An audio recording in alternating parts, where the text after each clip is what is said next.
Yeah? Yeah.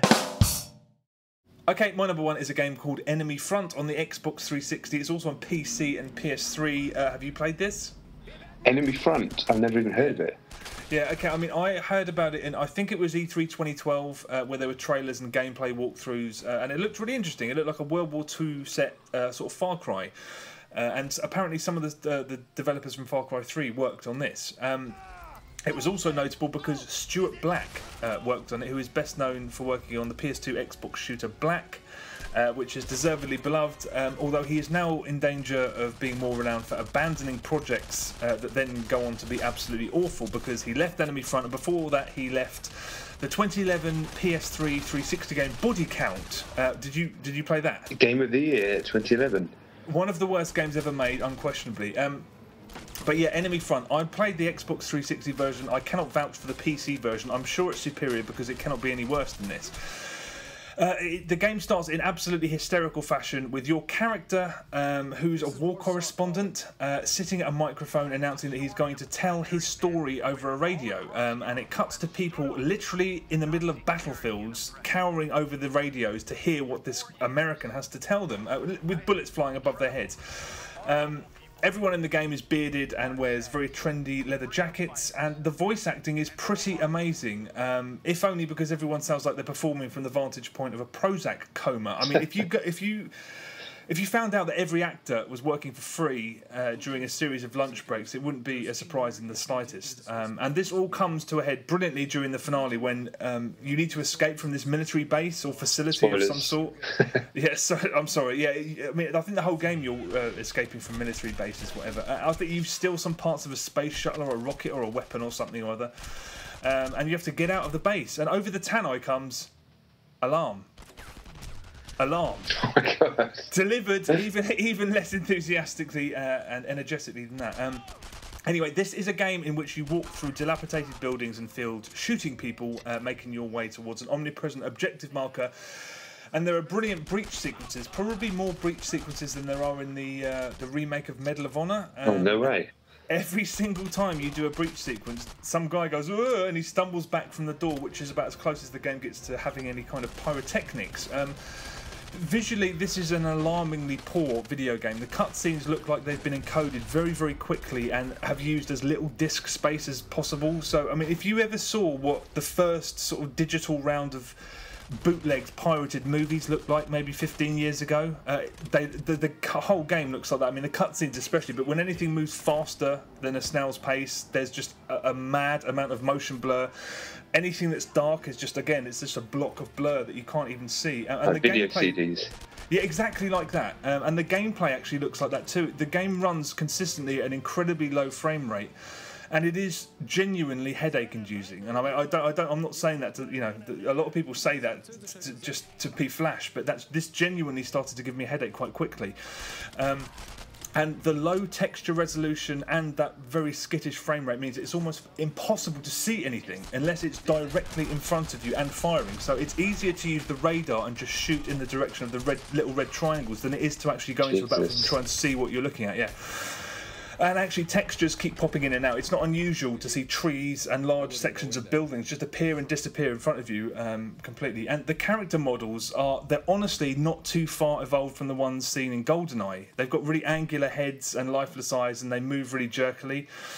But yeah, the game itself, you have a self-replenishing health meter, but a lot of the time you're sort of next to death after taking one bullet, and it can sometimes take 30 seconds to replenish, which doesn't sound like a long time, but when you're carrying It sounds like a fucking long time. it's an eternity when you're hiding in the corner of a room just trying to avoid going back to a checkpoint.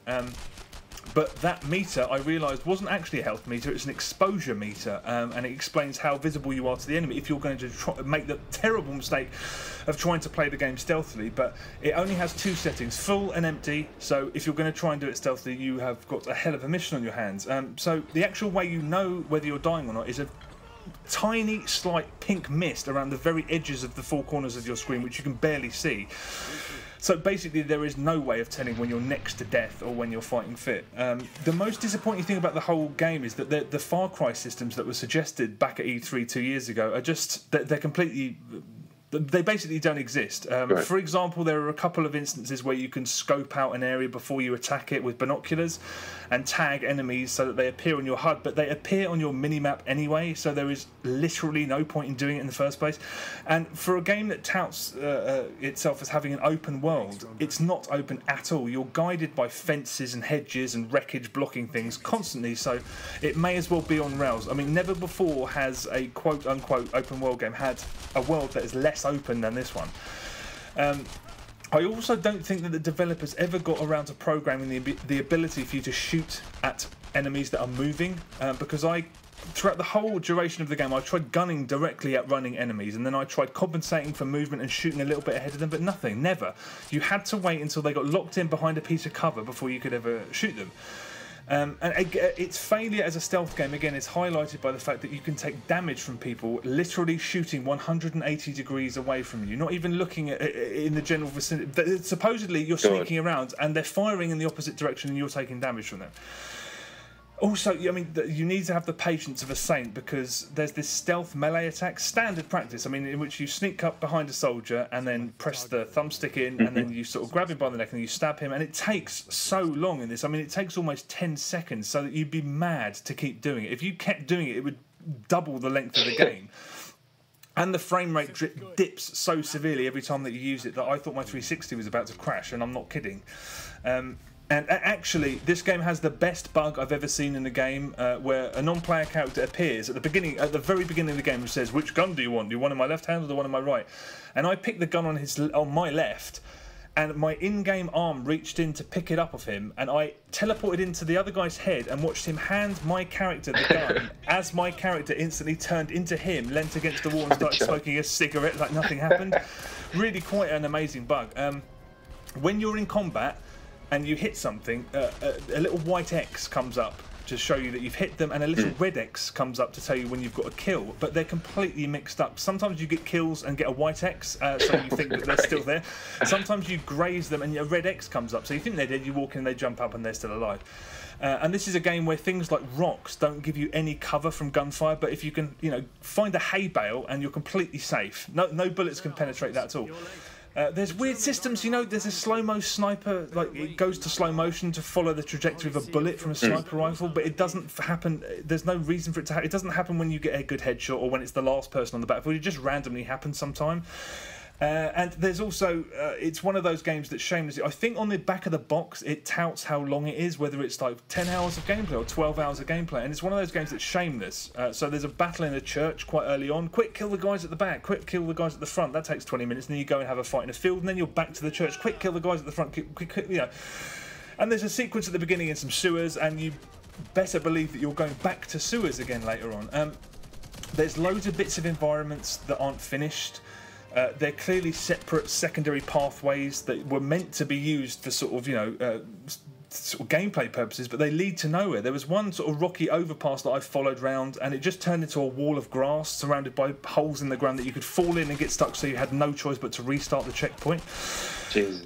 Just elements of the game that are just not finished. Why does this game exist? I really don't know. I wouldn't want to speculate, but I think it was abandoned is the main problem. Right. But yeah, sometimes you pick up grenades and ammo automatically, as you do in a lot of shooters, and sometimes you have to stand over them and press X. And sometimes the game tells you your inventory is full when you're desperately trying to survive and pick up some grenades to use in battle, and you can't. You've got some serious patience to have even played 20 minutes of this. Don't ask me, and I finished it, I don't know why. I also lost track of the number of times I got stuck on scenery, but I never once lost track of the number of times enemies threw grenades at me, because it happened once, apparently. Despite never seeing an animation of a soldier throwing anything at me at all, at one point a little thing came up saying press RB to return the grenade. So I pressed RB and nothing happened. I ran away and there was no explosion. So I don't even think enemy grenades are in the game at all.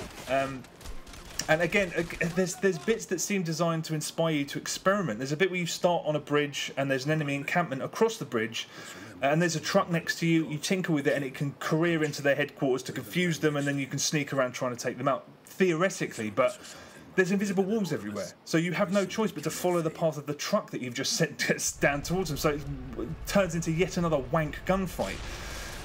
It's a game that wasn't finished. It was abandoned. There are half-utilised ideas. There's no polish at all. Bugs all over the place, and the gameplay isn't just derivative and sloppy. It's just completely unengaging. It's impossible to say whether underneath all of this there's a good game somewhere, because in its current state it's so agonisingly poor that I don't even think about going anywhere near it. The only people who I think might be potentially drawn to it are the kind of people who are suckers for getting trophies and achievements, but way too many of a significant amount of the achievements and trophies have to be gotten in multiplayer. And yes, there is a multiplayer mode. There are 3 game modes and 4 maps, and you can only quick match by selecting the map and the game mode, which means that because there's so few people playing it, the only games you'll ever find are at the map at the top of the list and the gameplay mode at the top of the list. So deathmatch on this some map. I've put a playthrough on our YouTube channel if you want to see that, because it's quite a thing to look at. But yeah, when you play online, the little red X or white X that appears to sort of let you know whether you've hit something doesn't happen at all. So there is literally no feedback. You have no idea when you're hitting somebody. It's just people running around in circles and just spraying and praying. It's one of the worst multiplayer shooters I've ever played. And you also can't start a game with less than 6 players, and you can't jump into any games once they've started. So it is as if the game's creators did not want anybody to play it. And if you manage to get a game, you will understand why. If somebody put a gun to your head and said, play this game, in that scenario, yeah, probably you should play it. But this is really quite... I don't think at any point in the next couple of years we'll never see a buggier, less accomplished or less essential video game boxed product released in this state. I mean, I feel sorry for it more than anything. I feel sorry for the people who wanted it to be something decent, and sorry for the people who can never put this on their CV in a million years if they want to ever work again. But more importantly, I feel sorry for the people who are going to pay good money for it in the sort of misguided belief that it's competent or even finished, because it's neither of those things. I don't care who you are, a completist, a World War II nut, Stuart Black's mum. If you are thinking about playing this, trust me, just do not hurt yourself. Don't hurt yourself.